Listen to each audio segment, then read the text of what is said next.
Thank you very much, guys. Just on the president's use of language in this room yesterday. Sure. And without seeking to cast myself as some kind of moral exemplar because it's rather late in the day to try. Nonetheless, this was an event yesterday that began with a moment of silence for the victims of the air crash and the president's own invocation of, quote, a loving God. And then he uncorked that expletive to insult a former cabinet officer.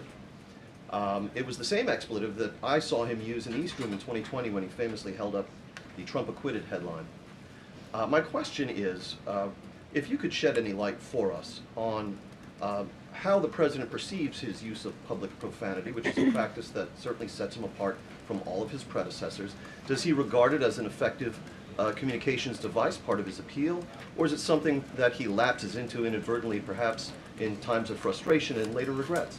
I think one of the things that the American people love most about this president is that he often says what they are thinking, but sometimes lack the courage to say themselves. And I think yesterday at this podium, you heard President Trump express great frustration, perhaps even anger, with the previous administration's policies, many of which have led to the crises that our country is currently facing and that this president is focused on fixing. Thank you guys very much. Have a great weekend. We'll see you next week.